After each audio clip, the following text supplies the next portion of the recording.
إن الحمد لله نحمده ونستعينه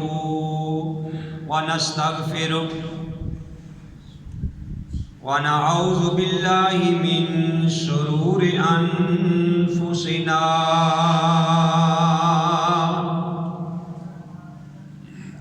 ومن سيئات أعمالنا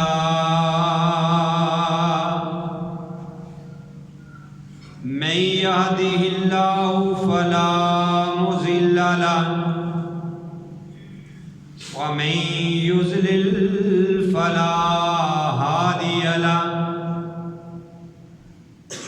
وأشهد أن لا إله إلا الله وحده لا شريك له وأشهد أن محمدا عبده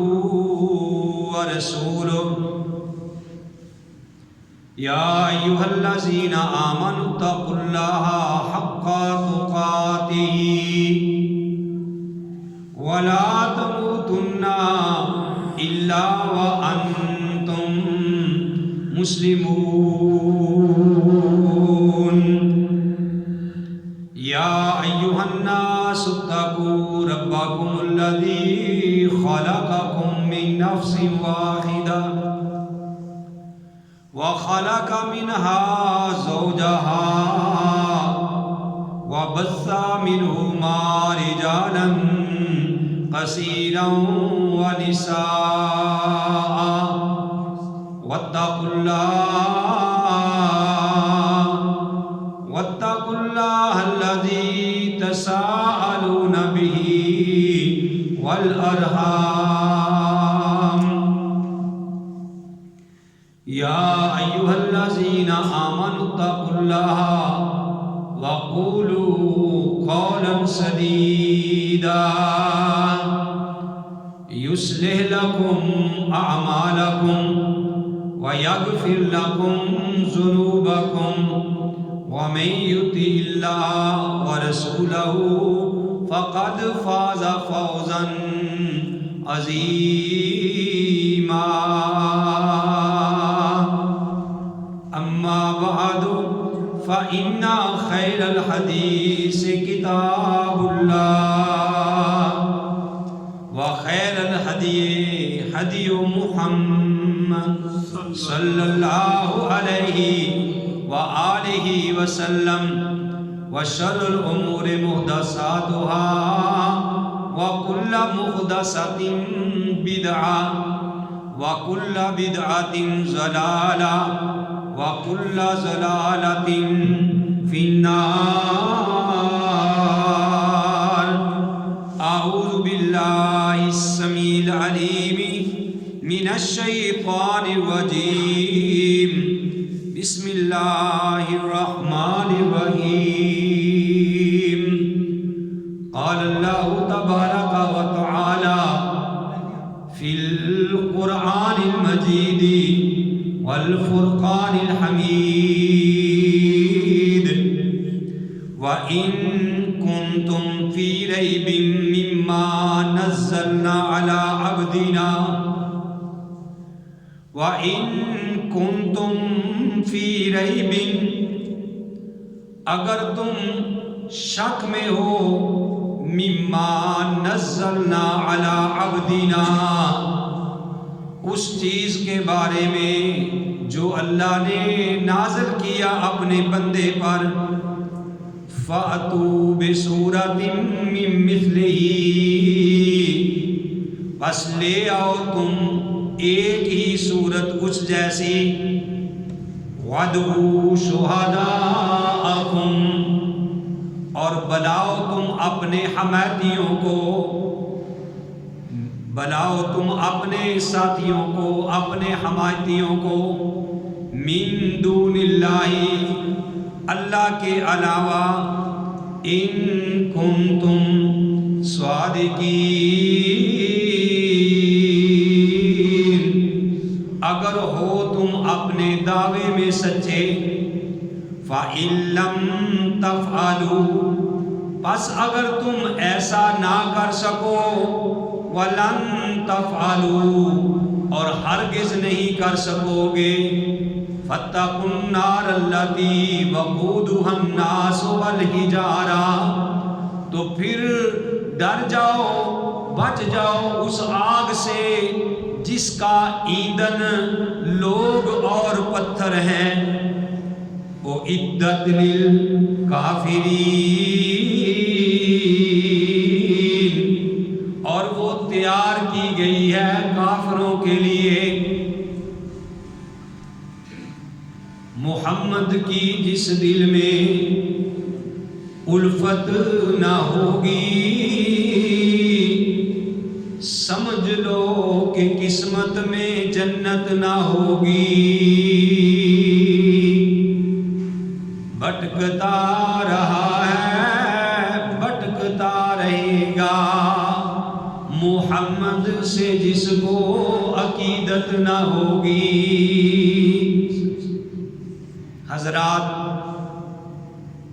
حمد و ثنا کے لائق اللہ وحدہ لا شریک کی ذات پاک ہے۔ وہ اللہ جو ساری کائنات کا خالق، مالک اور رازق ہے۔ حمد و ثنا کے بعد لاکھوں اور کروڑوں درود السلام امام الانبیاء، امام القبلتین، امام الثقلین، امام الحرمین، امام اعظم، مرشد اعظم، رہبر اعظم، آمنہ کی لعل، عبداللہ کے در یتیم، ساری کائنات کے سردار محمد رسول اللہ صلی اللہ علیہ وآلہ وسلم کی ذات گرامی پہ۔ محترم حضرات، جس طرح کہ آپ بھائیوں کے علم میں ہے کہ اللہ کی توفیق سے سورہ البقرہ اس کا ترجمہ اور تفسیر آپ بھائیوں کے سامنے بیان کی جا رہی ہے۔ پچھلے جمعۃ المبارک کے خطبہ کے اندر آپ نے یہ بات سنی تھی کہ اللہ نے پوری کائنات کے لوگوں کو مخاطب ہو کر یہ بات کہی تھی کہ یا ایھا الناس اعبدوا ربکم الذی خلقکم والذین من قبلکم لعلکم تتقون، کہ اے کائنات کے لوگوں تم اس رب کی عبادت کرو جس رب نے تمہیں پیدا کیا، اور جو تم سے پہلے لوگ تھے ان کو بھی اللہ نے پیدا کیا، اور اللہ تمہارا رب تمہارا وہ ہے الذی جعل لکم الارض فراشا والسماء بناء، کہ اللہ وہ ذات ہے جس نے تمہارے لیے زمین کو فرش بنا دیا، آسمان کو چھت بنا دیا، وانزل من السماء ماء، اور آسمان سے تمہارے لیے پانی اتارا، فَأَخْرَجَ بِهِ مِنَ الثَّمَرَاتِ رِزْقًا لَكُمْ، اور پھر اس پانی کے ذریعے، اس بارش کے ذریعے تمہارے لیے آسمانوں سے، تمہارے لیے زمین سے تمہارے لیے پھل نکالے، زمین سے تمہارے لیے انگوریاں نکالی،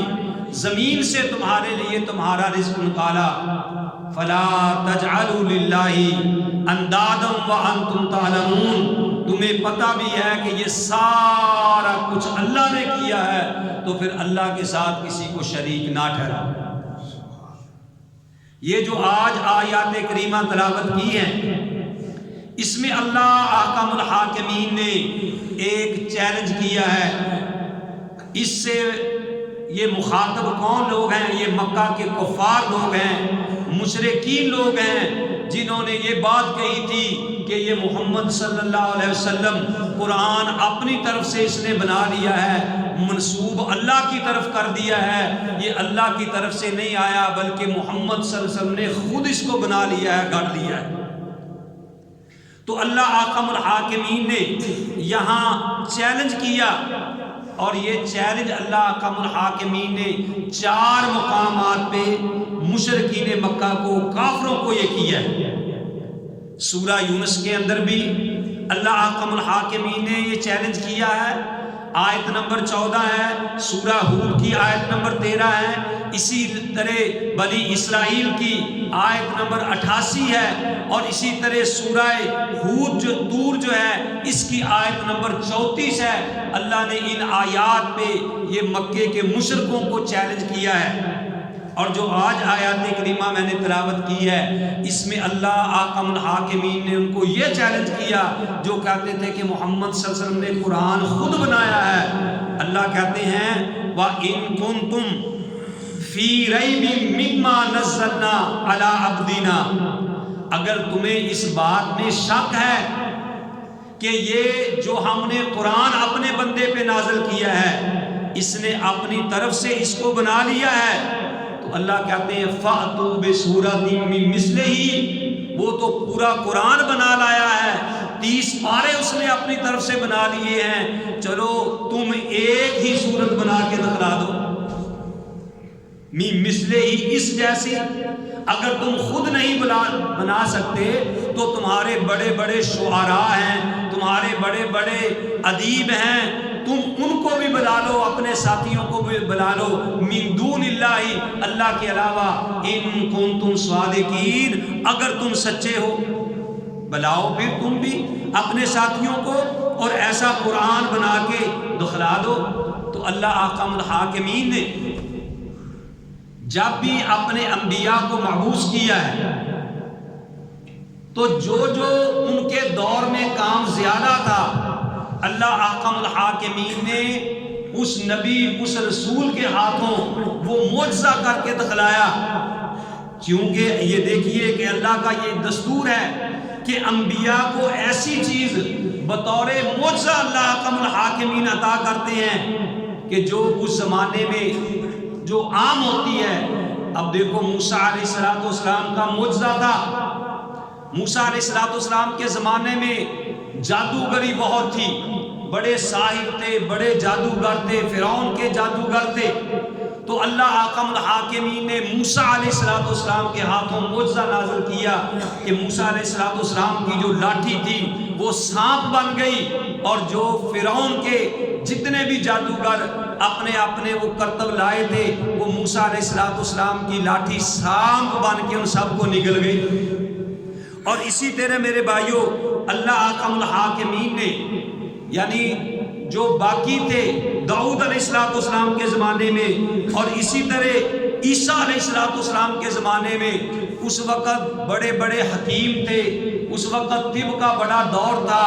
اس وقت بڑے بڑے مشہور حکیم تھے جن میں بقرات ہے، ارسطالیس ہے، جالینوس ہے، اور اسی طرح لقمان ہے، ان کا بڑا چرچا تھا، ان کی بڑی بات مانی جاتی تھی۔ تو اللہ احکم الحاکمین نے عیسیٰ علیہ السلام کے ہاتھوں ایسا معجزہ دیا کہ کون حکیم ہے باقی بیماریوں سے دعائی دے تو وہ ٹھیک کر سکتا ہے، لیکن کوئی ایسا حکیم ہے کہ جو مردہ کو زندہ کر دے؟ اللہ احکم الحاکمین نے عیسیٰ علیہ السلام کو یہ معجزے دیے کہ عیسیٰ علیہ السلام اگر کوئی بندہ مرا ہوتا تو اس کو کہتے قم بِإِذْنِ اللہ، اللہ کے حکم سے کھڑا ہو جا، تو وہ مردہ اللہ کے حکم سے کھڑا ہو جایا کرتا تھا۔ تو اسی طرح پیارے نبی کریم صلی اللہ علیہ وسلم جس وقت مبعوث ہوئے، جس وقت آپ کو نبی بنایا گیا،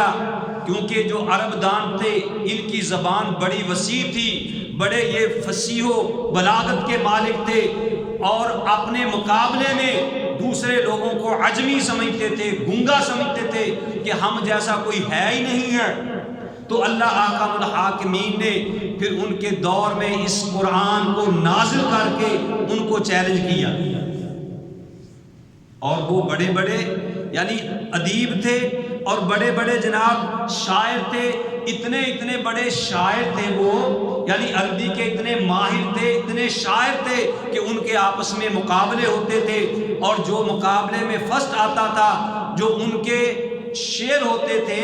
وہ ان کے شعر لکھ کر ایک کاغذ پہ بیت اللہ کے اندر لٹکا دیے جاتے تھے، جن کو یعنی بڑے بڑے شعراء ساتھ گزرے ہیں ان کے شعروں کو وہاں لٹکا دیا گیا تھا بیت اللہ کے سامنے، اور ان کو 7 معلقات کہا جاتا ہے۔ یعنی 7 وہ کاغذ جو لٹکائے گئے.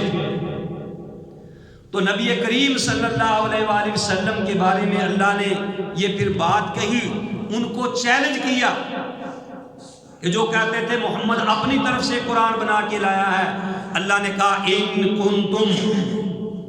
اللہ نے قرآن میں کہا میرے بھائیو وَإِن كُنتُمْ فِي رَيْبٍ، اگر تم کسی شک میں ہو مما نزلنا علی عبدنا، جو کچھ ہم نے اپنے بندے کے اوپر نازل کیا ہے. اللہ کہتے ہیں اگر تمہارا اس بات میں شک ہے تو اللہ نے کیا کہا فَأْتُوا بِسُورَةٍ مِّن مِّثْلِهِ، تم بھی اس جیسی ایک صورت بنا کے لاؤ. اللہ نے چیلنج کیا، لیکن بڑے بڑے انہوں نے زور لگائے، بڑے بڑے جو ان کے شاعر تھے، بڑے بڑے ادیب تھے، اور جناب بڑے بڑے شاعر بیان جو شعر بیان کرنے والے تھے. بلکہ ایک عربی کے بارے میں آتا ہے کہ جب قرآن کی یہ آیت نازل ہوئی فَاصْدَعْ بِمَا تُؤْمَرُ، تو وہ ایک عربی سجدے میں گر گیا اور کہنے لگا کہ میں ایسی فصاحت اور بلاغت کو سجدہ کرتا ہوں. اور پھر میرے بھائیو حضرت علی رضی اللہ تعالیٰ عنہ کے بارے میں آتا ہے کہ جس وقت سورہ کوثر نازل ہوئی، سنو بھائیو غور سے ذرا، جس وقت سورہ کوثر نازل ہوئی حضرت علی رضی اللہ تعالی عنہ ان آیات کو 3 آیات کو لکھ کے ایک کاغذ پہ لائے، اور حضرت علی رضی اللہ تعالی عنہ نے وہ کاغذ جو تھا لکھا ہوا اس کو بھی بیت اللہ کے دروازے کے سامنے لٹکا دیا. جس طرح باقی شعراء کے یعنی شعر لٹکا دیے جاتے تھے لکھ کر، اسی طرح علی رضی اللہ تعالیٰ عنہ نے بھی سورہ کوثر جو تھی وہ لکھ کے لٹکا دی. کیا تھا کہ اِنَّا أَعْطَيْنَاكَ الْكَوْثَرَ فَصَلِّ لِرَبِّكَ وَانْحَرْ إِنَّ شَانِئَكَ هُوَ الْأَبْتَرُ. جب لٹکائی تو جو ادیب تھے، بڑے بڑے ان کے خطیب تھے، ادیب تھے، بڑے بڑے جو شاعر تھے، جو بڑے شعر کہنے والے تھے، جب انہوں نے غور سے پڑھا سورہ کوثر کو، غور سے پڑھا تو میرے بھائیوں پھر ایک جو بہت بڑا ان کا شاعر تھا وہ یہ بات لکھنے پہ مجبور ہو گیا. اس نے کہا ما ھذا قول البشر، کہ یہ کسی بشر کا قول نہیں ہے، یہ کسی بشر کا قول نہیں ہے. ٹھیک ہے نا. اللہ نے ان کو یہ چیلنج کیا. تو میرے بھائیوں یہ قرآن کا معجزہ ہے. قرآن کے ویسے سارا قرآن معجزہ ہے، لیکن قرآن کی جو خوبیاں ہیں، بہت ساری خوبیاں ہیں. ان خوبیوں میں سے قرآن کا ایک امتیاز یہ بھی ہے، قرآن کا ایک امتیاز، قرآن کی ایک خوبی یہ بھی ہے کہ وہ قرآن کوئی فضول بات بیان نہیں کرتا. جس کا ہدایت کے متعلق کوئی تعلق نہ ہو، اللہ تعالیٰ ایسی باتیں قرآن میں نقل نہیں کرتے. صرف اللہ قرآن میں وہی نقل کرتے ہیں کہ جس کے ذریعے لوگوں کو ہدایت ملے. اب قرآن نے موسیٰ علیہ السلام کی والدہ کا ذکر کیا کہ وَأَوْحَيْنَا إِلَىٰ أُمِّ مُوسَىٰ، کہ ہم نے موسیٰ کی طرف وحی کی. لیکن وہاں یہ بات کہی موسیٰ کہہ دیا کہ موسیٰ کی ماں کی طرف وحی کی، لیکن اللہ نے اس کی والدہ کا نام نہیں لیا. والدہ کا نام نہیں لیا کیونکہ اس کے متعلقہ کوئی بات ہی نہیں تھی. یہ کون سی ایسی بات تھی کہ اس کا نام بھی بتایا جاتا. ٹھیک ہے نا. اسی طرح اللہ احکم الحاکمین نے قرآن کے اندر پیارے نبی کریم صلی اللہ علیہ وسلم کے بارے، حضرت آدم علیہ السلام کے بارے میں یہ بات کہی کہ جو ذکر پیچھے آگے انشاءاللہ آئے گا کہ اللہ نے آدم علیہ السلام کو کہا کہ اس کی آزمائش کے لیے کہ وَلَا تَقْرَبَا هَٰذِهِ الشَّجَرَةَ، کہ آپ نے اس درخت کے قریب نہیں جانا. اللہ نے درخت کا نام لیا ہے تو آگے اللہ نے یہ بھی بتایا وہ کون سا درخت تھا. آم تھی، جامن تھی، وہ انگور کی بیل تھی، کون سا درخت تھا. اللہ نے یہ بات نہیں کی کیونکہ یہ ہدایت کے متعلقہ بات ہی نہیں تھی، اللہ نے بس کہہ دیا تو ہمیں ایمان لانا چاہیے کہ بھئی وہ ایک درخت تھا، اللہ نے کہہ دیا وَلَا تَقْرَبَا هَٰذِهِ الشَّجَرَةَ فَتَكُونَنَّ مِنَ الْخَاسِرِينَ، تو تم خسارہ پانے والوں میں سے ہو جاؤ گے، اس کے قریب تم نے نہیں جانا۔ اسی طرح سورہ کہف کے بارے میں آتا ہے، اللہ تعالیٰ نے صحابہ کہف والوں کا قصہ بیان کیا، اللہ نے ان کے کتے کا قصہ بیان کیا، صحابہ کہف کا واقعہ بیان کیا، لیکن نبی کریم صلی اللہ علیہ وسلم کو نہیں بتایا کہ ان کی تعداد صحابہ کہف کی کتنی تھی، اور نہ ہی یہ بتایا کہ وہ کتا جو ہے وہ کس نسل سے تعلق رکھتا تھا، اس کا رنگ کیا تھا، سیاہ تھا، کالا تھا، سفید تھا، یا کون سا کتا تھا۔ اللہ نے کہہ دیا، اللہ نے صحابہ کہف کا ایک ذکر کر دیا، تو اب اللہ نے تفصیل بیان اس کی نہیں کی۔ تو بھائیوں، بتانے کا مقصد یہ ہے کہ اللہ تعالیٰ وہ باتیں بتاتے ہیں کہ جو ہمارے روزمرہ کام والے آنے والی ہے، جو ہماری ہدایت کے متعلقہ ہے، ویسے ادھر ادھر کی باتیں اللہ احکم الحاکمین بیان نہیں کرتے۔ تو اس لیے اللہ احکم الحاکمین نے یہ چیلنج کیا کہ وَإِن كُنتُمْ فِي رَيْبٍ، اگر تم شک میں ہو، اگر تمہیں یہ شک ہے کہ مما نزلنا علی عبدنا، جو کچھ ہم نے اپنے بندے پہ اتارا، اگر تمہیں شک ہے کہ یہ محمد صلی اللہ علیہ وسلم نے خود بنا لیا ہے، فَأْتُوا بِسُورَةٍ مِّن مِّثْلِهِ، تو تم بھی اس جیسی ایک صورت بنا لاؤ۔ اللہ کہتے ہیں مِّن مِّثْلِهِ، اس جیسی، وَادْعُوا شُهَدَاءَكُمْ، تم اپنے شریکوں کو بلا لو، تم اپنے حمایتیوں کو بلا لو، مِن دون اللہ، اللہ کے علاوہ، ان کنتم صادقین، اگر تم سچے ہو۔ یہ بات اللہ نے کہہ کے چیلنج کر کے خود ہی یہ بات آگے کہی، میں قربان جاؤں اللہ کے قرآن پہ۔ اللہ کہتا فَإِن لَّمْ تَفْعَلُوا، اگر تم ایسا نہ کر سکو، وَلَن تَفْعَلُوا، اور ہرگز ایسا کر بھی نہیں سکو گے، اگر تم ایسا نہ کر سکو، اللہ کو پتا کہ نہیں کر سکتے، اللہ نے کہا اگر تم ایسا نہیں کر سکتے، وَلَن تَفْعَلُوا، تم ہرگز پھر ایسا نہیں کر سکتے، جب تم ایسا ہرگز کر ہی نہیں سکتے، فَاتَّقُوا النَّارَ الَّتِي، پھر اس آگ سے بچ جاؤ، وَقُودُهَا النَّاسُ وَالْحِجَارَةُ، جس کا ایندھن لوگ اور پتھر ہیں، اس آگ سے بچ جاؤ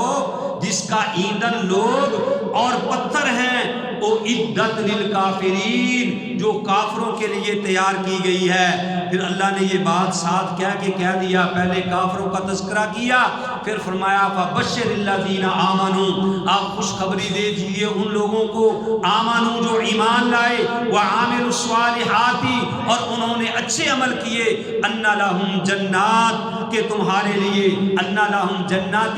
ان کے لیے پھر ایسے باغات ہیں، تَجْرِي مِن تَحْتِهَا الْأَنْهَارُ، جن کے نیچے سے نہریں بہتی ہیں، كُلَّمَا رُزِقُوا مِنْهَا مِن ثَمَرَةٍ، جب بھی ان کو جنتیوں کو وہ رزق دیا جائے گا، وہ پھل دیے جائیں گے، پھلوں کا رزق دیا جائے گا، قالوا، وہ جنتی کہیں گے، هَذَا الَّذِي رُزِقْنَا مِن قَبْلُ، اللہ یہ تو انار ہم دنیا میں کھا کے پہلے ہی آئے ہیں، یہ تو وہی ہے جو دنیا میں ہمیں دیے گئے تھے، یہ مالٹا، یہ سیب، یہ انگور، یہ انار، یہ ساری چیزیں، یہ تو وہی ہے ہم جو دنیا میں کھا کے آئے تھے، وَأُوتُوا بِهِ مُتَشَابِهًا، اور ان پھلوں سے ملتے جلتے دیے جائیں گے، ذائقہ یعنی ہوں گے ایسے ہی، لیکن ان کا ذائقہ جو ہے وہ مختلف ہوگا، ان کا ٹیسٹ مختلف ہوگا، وہ اتنے مزے والا ہوگا کہ ایک بار بھی کھاؤ گے پھر دوبارہ اس کا مزہ ختم ہونے والا ہی نہیں ہے۔ تو اللہ کہتے ہیں وَلَهُمْ فِيهَا أَزْوَاجٌ مُطَهَّرَةٌ، تمہارے لیے وہاں پھر بیویاں ہوں گی پاکیزہ، ہم فِيهَا خالدون، تم کسی مکان میں کرائے میں رہتے ہو، پتہ نہیں مالک کس وقت خالی کروا لے، تمہارا اپنا اگر محل ہے، تمہاری اگر اپنی کوٹھی ہے، اپنا تمہارا بنگلہ ہے، کوٹھی ہے، لیکن جب بھی چاہے وہ جو مالک ہے، جو پوری کائنات کا خالق ہے، جب چاہے تجھے اس محل سے واپس لے جائے۔ بڑے بڑے راجیاں موت نے نہیں چھوڑیا، جیڑا اودا دل کیتا وہی پھل توڑیا، یعنی اللہ کی مرضی ہے کہ جب چاہے تمہارے یہ محل خالی کرا دے۔ لیکن جنت کے بارے میں اللہ کہتے ہیں وَهُمْ فِيهَا خَالِدُونَ، وہ اس کے اندر ہمیشہ ہمیشہ رہیں گے۔ ان اللہ، آگے اللہ حکم الحاکمین نے فرمایا کہ ان اللہ لا یستحیی، اللہ نہیں شرماتا، ان یضربا، کہ اللہ تعالیٰ مثال بیان کرے، مثلا ما بعوضۃ، کسی مچھر کی، وما فوقہا، یا جو کوئی اس سے بھی اوپر ہے۔ مکے کے مشرکوں نے یہ بھی اعتراض کیا کہ اگر یہ اللہ کی طرف سے قرآن ہے تو اللہ کبھی مکڑی کی مثال دے رہا ہے قرآن میں، کبھی اللہ مچھر کی مثال دے رہا ہے، کبھی اللہ مکھی کی مثال دے رہا ہے۔ اگر اللہ کی طرف سے ہے، اللہ تو اتنی شان والا ہے، تو پھر اتنی مثالیں چھوٹی کیوں دے رہا ہے؟ اللہ نے کہا ان اللہ لا یستحیی، اللہ نہیں شرماتا، ان یضربا، یہ کہ بیان کرے، مثلا کوئی مثال، ما بعوضۃ، چاہے وہ مچھر کی ہو، فما فوقہا، چاہے مچھر سے بھی اوپر کی کوئی مثال ہے، مچھر سے بھی کی اگر حقیر چیز ہے تو اللہ تعالیٰ اس کی مثال دینے میں شرماتا نہیں۔ فَأَمَّا الَّذِينَ، اور جو لوگ ایمان لائے، فَيَعْلَمُونَ أَنَّهُ الْحَقُّ مِن رَبِّهِمْ، وہ جانتے ہیں کہ یہ مثالیں جو ہیں، یہ قرآن جو ہے وہ اللہ کی طرف سے ہے۔ وَأَمَّا الَّذِينَ كَفَرُوا، اور جو لوگ کافر ہوئے، فَيَقُولُونَ، وہ کہتے ہیں، مَاذَا أَرَادَ اللَّهُ بِهَذَا مَثَلًا، تو اللہ نے یہ مثال دے کے کیا ارادہ کیا ہے؟ اللہ کہتے ہیں یُضِلُّ بِهِ كَثِيرًا، ایسی مثالیں دے کر، ایسی مثالوں کے ذریعے اللہ تعالیٰ بہت سارے لوگوں کو گمراہ کر دیتا ہے۔ وَيَهْدِي بِهِ كَثِيرًا، اور اسی مثال سے بہت سارے لوگوں کو اللہ ہدایت دے دیتے ہیں۔ وَمَا يُضِلُّ بِهِ إِلَّا الْفَاسِقِينَ، نہیں گمراہ ہوتے ایسی مثالیں سن کر مگر وہی لوگ جو نافرمان ہیں۔ اللہ حکم الحاکمین سے دعا ہے کہ اللہ تعالی ہم سب کو صحیح معنوں میں کتاب و سنت پہ عمل کرنے کی توفیق نصیب فرمائے۔ وما علیہ الا البلاغ۔